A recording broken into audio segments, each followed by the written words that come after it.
Hi, my name's Andy and welcome to today's webinar. This webinar is a part of our Resilient Kids and Youth project. And today I'm joined by one of our Outback Futures occupational therapists. Today is Georgie. So welcome, Georgie. Thanks. Thanks very much for having me here for our webinar series, Andy. And it's great to be here today. I'm really excited about our topic today. So Georgie, why don't you tell us what is our topic and where are we heading?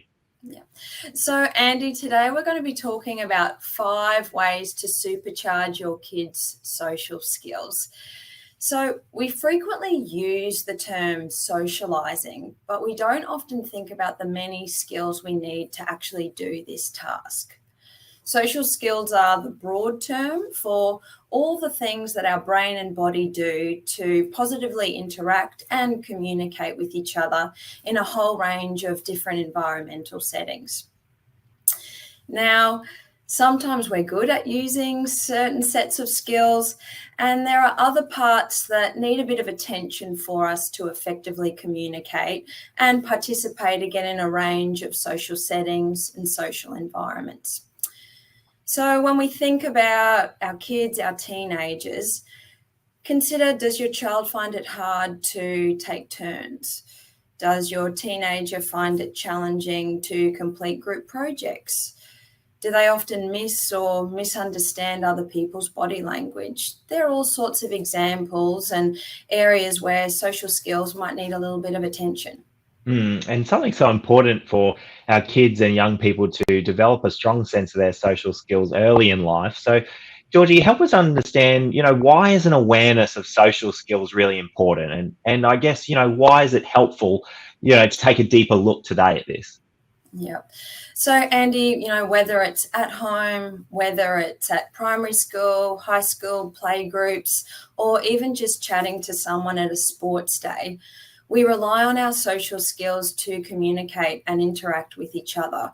So we can see how this is something that we use morning, noon, and night throughout our day, throughout all stages of our lifespan. So really happy to be talking with you today about it in a bit more detail. Yeah, and I guess parents, as they're kind of thinking about this, could be imagining, I didn't realize I actually needed to kind of think about developing social skills. It sort of just happens, doesn't it?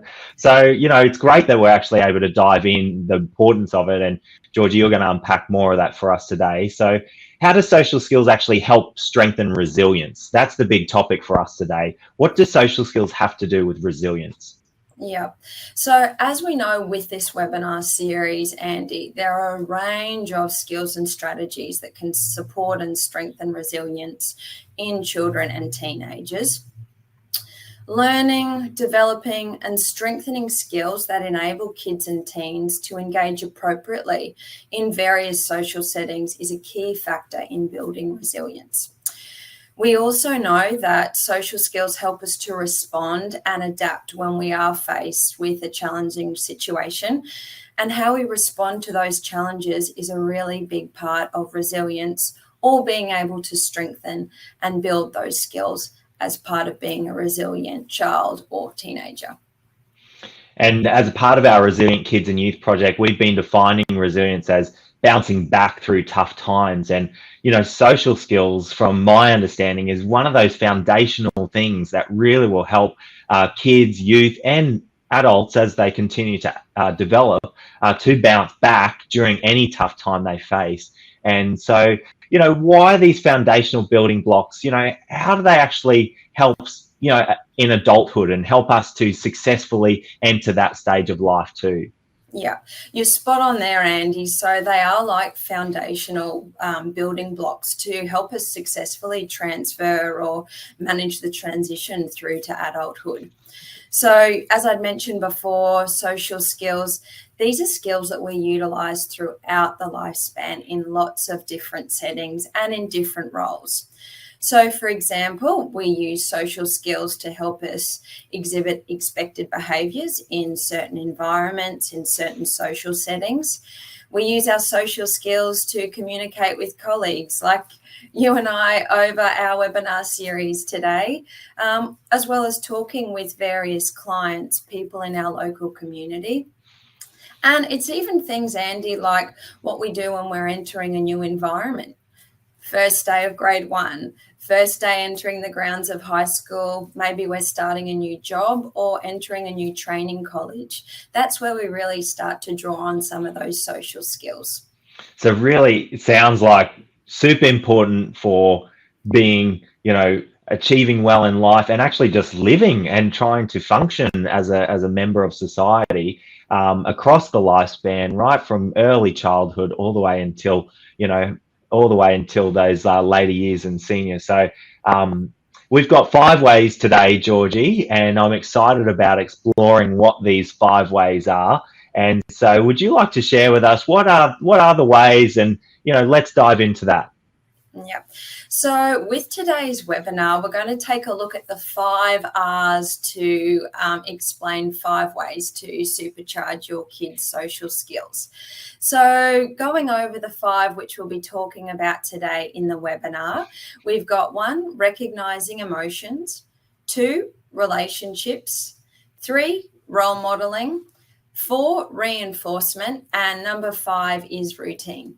Brilliant. It sounds like we've got a great place to go with today. I can't wait to unpack the rest of these. So, Georgie, why don't you kick us off? Let's start with recognizing emotions. Yes, thanks very much, Andy. So as you mentioned there, our first R is recognizing emotions. So to expand on this in a bit more detail, this is all about helping your child identify and understand their own emotions, as well as the emotions of others. So it's really useful to note here that there are 2 aspects of emotional functioning that are particularly important in the development of social skills for our children. So that first aspect to consider is looking at the understanding and regulation of emotions. We need to have the skills and the ability to identify the emotion before we can actually understand and learn how to regulate them.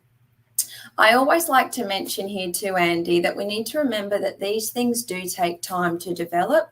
This isn't something that necessarily will happen overnight, but again, it's about building that understanding of what emotions are and how we can work together, as well as use skills that we develop ourselves to regulate those emotions. The second aspect to also just to consider is the positivity of emotional response in interactions with other children.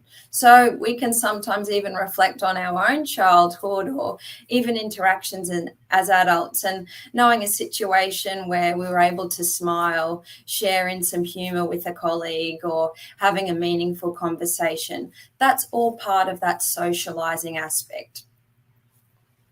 And so, Georgie, today's webinar is really targeted at parents.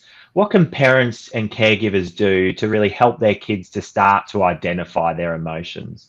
Yeah.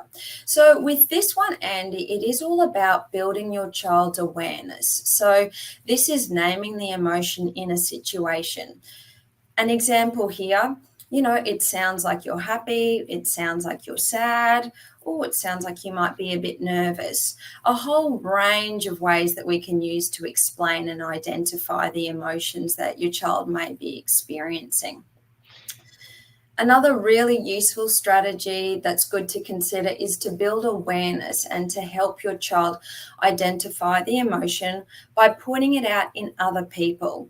So again, some really practical examples here are when you're walking down the street with your child, pointing out to, a certain individual, oh, they look happy today, they've got a big smile on their face, or even sharing something like, oh, I'm yawning, mum's a bit tired today. So again, thinking again about those day-to-day interactions, what we're already doing with our sort of daily routines and how we can point out those emotions to our child or even our teenager too.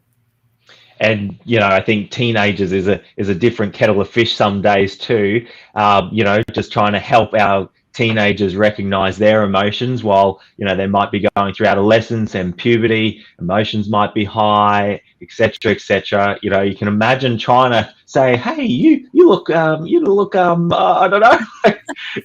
Can be hard sometimes, can't it?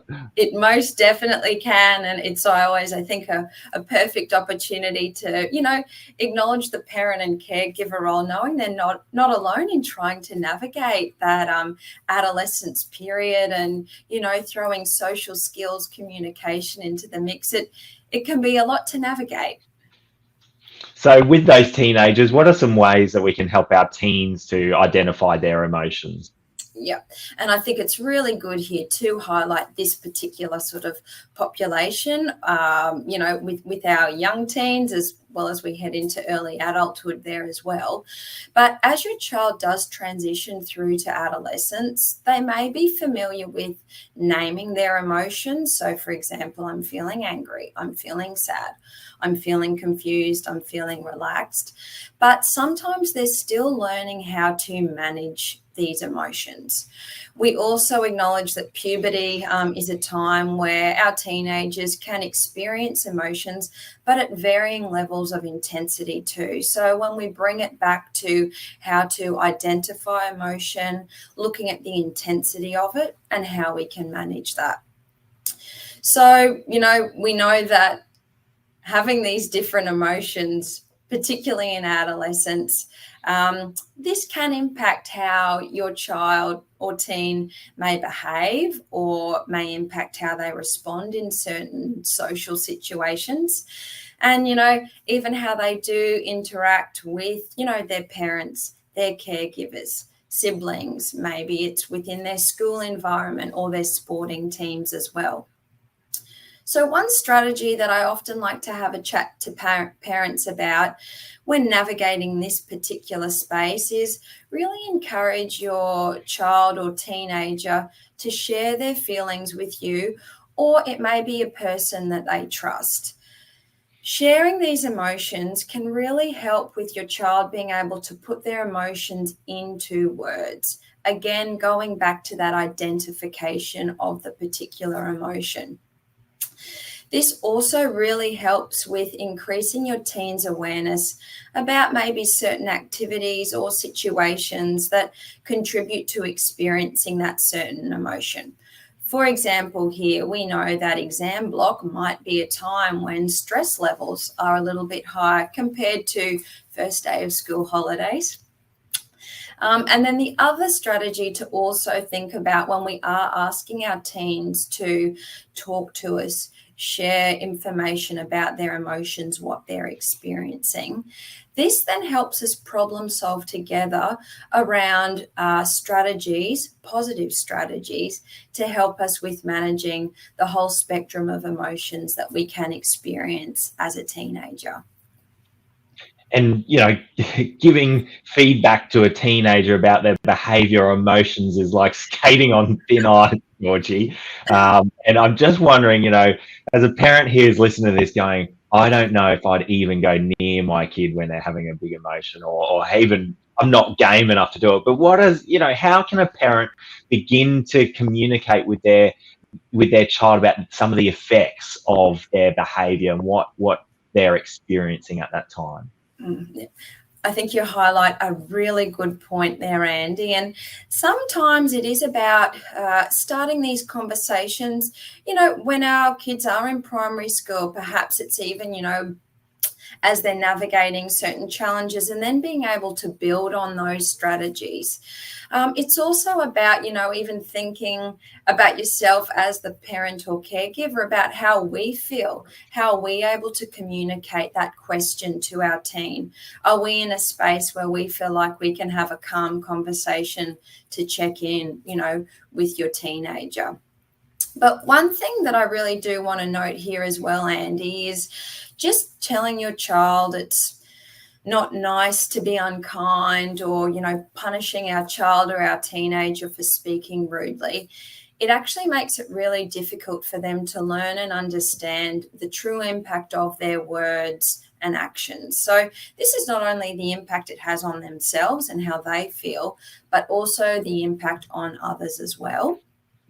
So, one strategy that I often like to talk about here is, trying to explore things a little bit further with your child, or in particular your teen.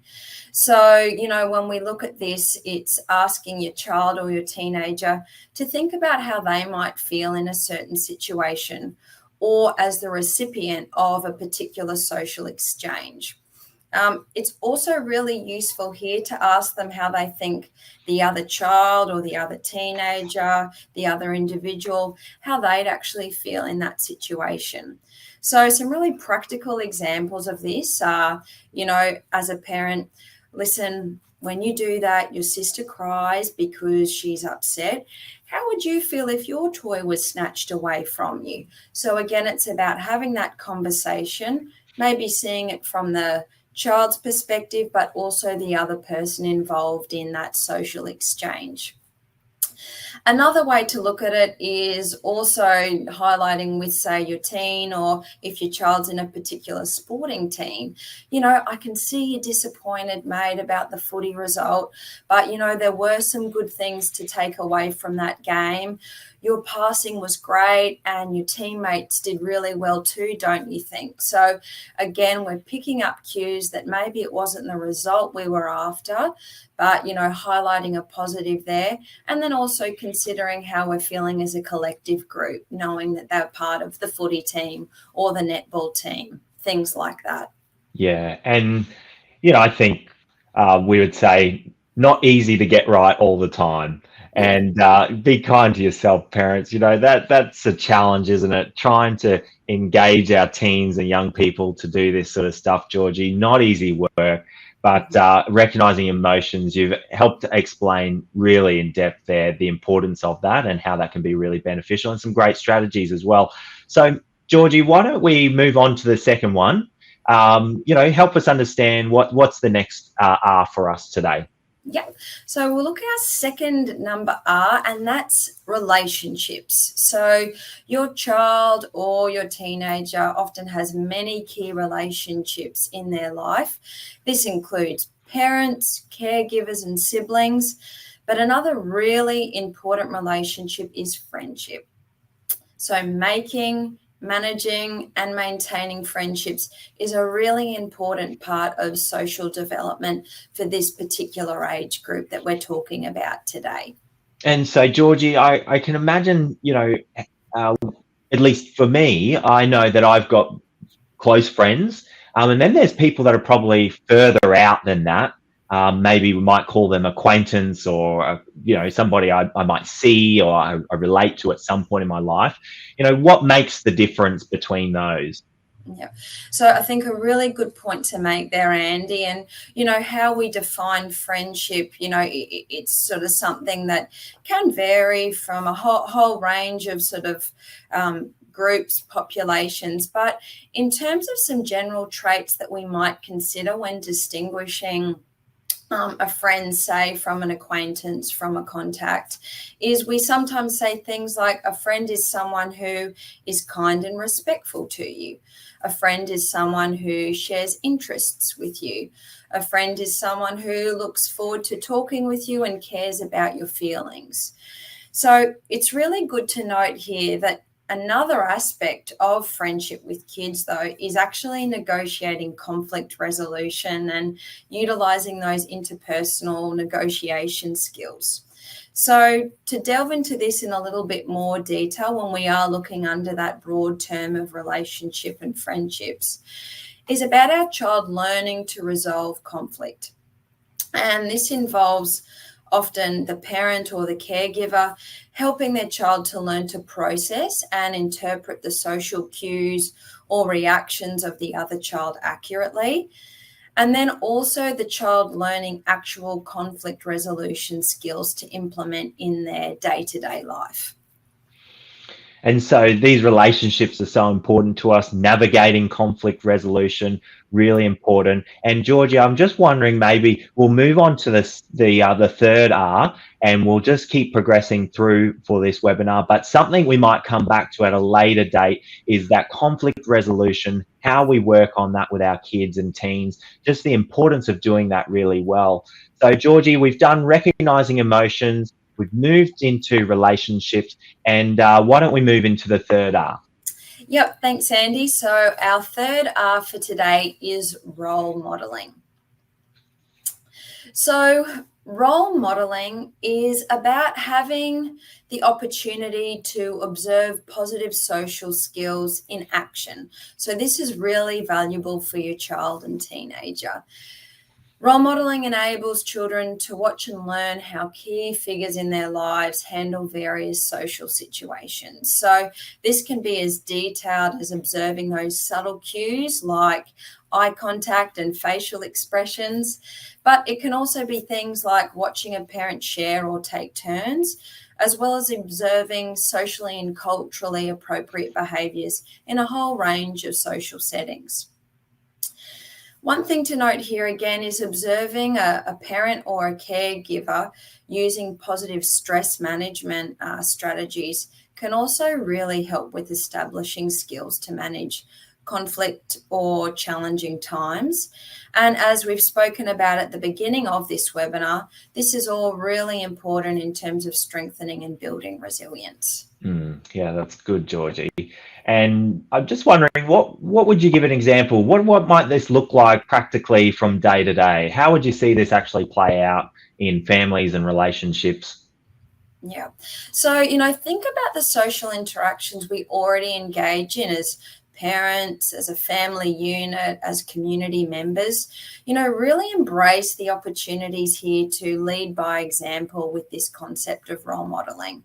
So an example of that might be looking at waiting in line at the bank. It's something that many of us have done. I don't know, Andy, if you can remember when you were sort of having to wait in the bank. No, I can remember being in the bank line with Mum, and yeah, it feel like you take forever. Bless our bank workers, but I don't know why it took so long. And being a kid, and Mum was beautifully patient, and I can remember key moments and key phrases that she would use to try and keep me patient during those times. But yes. And that's, a prime example of that role modeling where, again, you watched your mum waiting in line. Okay, it did take maybe a little bit longer than anticipated, but waited in line. She probably greeted the bank teller, were able to complete the relevant transaction. And maybe then it was a polite, thank you for your time, see you later, ending that social exchange. And off you went sort of to complete the rest of your activities. And we can look at that even when we're at the shops, not just at the bank. Is it also looking at how we role model when we're interacting with fellow parents at school drop-off or when we're at community events in town as well? They're all opportunities for us to role model to our children. That's great, Georgie. Thank you for sharing those. So we have done our recognizing emotions. We've moved into relationships, role modeling, and now we're into our fourth one. So, Georgie, what's our fourth? Yes. So number 4, we have reinforcement, or more in particular here, we're looking at the concept of positive reinforcement. So, this is a strategy that we often talk about as being able to help acknowledge when your child utilizes and integrates those learned positive social skills. So this is really valuable as it can really help build confidence and self-esteem, which again contributes to how we interact and communicate with each other. We really want you here with this concept of positive reinforcement to celebrate your child's differences and help them learn about what makes them unique, as well as celebrating or acknowledging what similarities or common interests they may have with their peers, their fellow classmates, people in their footy or their netball team. It's such a broad topic, but again, looking at sort of that concept of positive reinforcement, social skills, they can develop and grow over time with regular practice and effort.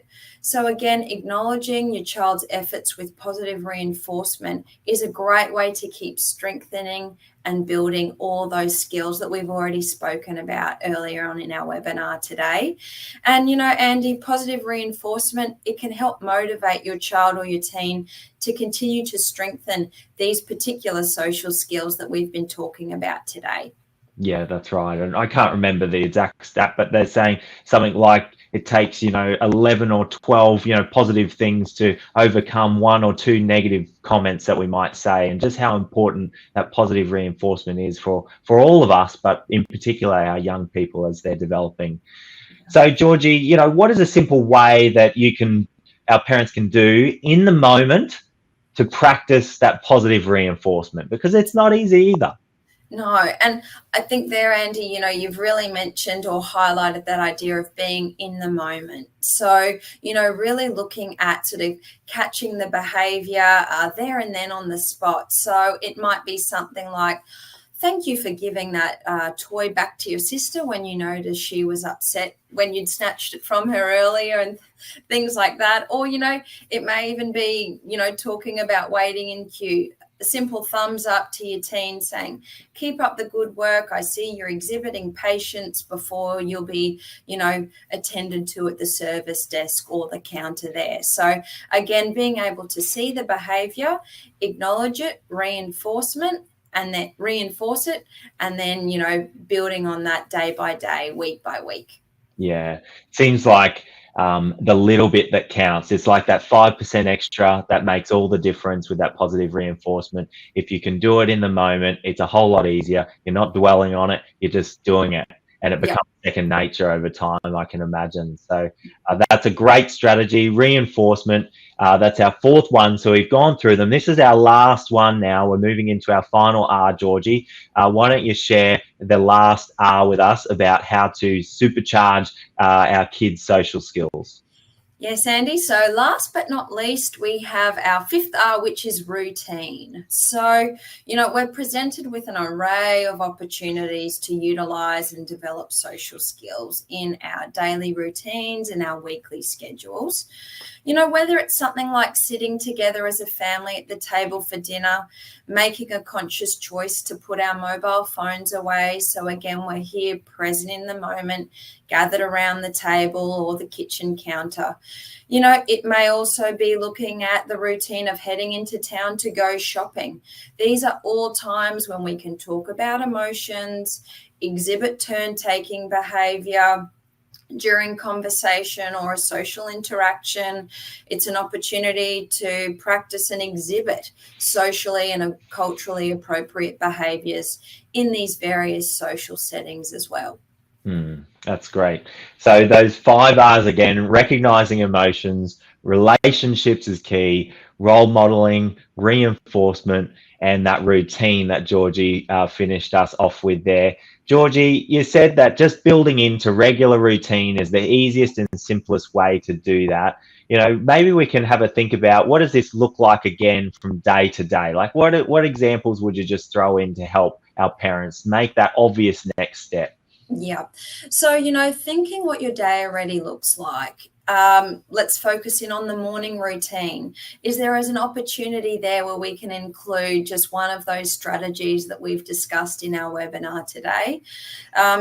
Is it making sure we as parents or caregivers are modeling positive social skills and embracing a chance to chat to our teen, about their emotions, helping problem solve, being able to, have those skills to navigate some of the more challenging conversations that we may have. And, when we think about kids as well, is it looking at how we can share a meal together, as we mentioned, or sitting on the floor and playing a game that involves turn taking and sharing? And so that's pretty much the end of our time together today, Georgie. But why don't you just leave us with one action step? What are you encouraging parents to do this week to supercharge their social skills with their kids? Yes, so our invitation is for our webinar participants to just pick one of the strategies within these 5 R's that we have spoken about today, and see which ones you might be able to try with your child or teenager this week. So one thing I will highlight here is things do take time. So give it a go, Andy. But, it may be that you try one week and then you might try another one next month or, in a couple of weeks' time. That's great. Thanks, Georgie. Give it a go. Thanks for joining us for this time together today. And I'd like to encourage our webinar attendees to make sure you check out our website for some more resources. Head to outbackfutures.org.au. Please feel free to follow us on any of our social media as well. We share loads of different tips about how you as parents and caregivers can really thrive in the places that you live. And all this has been created for you. And we want you to thrive with your family and your young people. So thank you, Georgie, again for sharing with us today these 5 ways to supercharge our kids' social skills, and just so grateful for your time today. Everybody who's joined us, thank you so much. Take care. We'll see you again at our next webinar.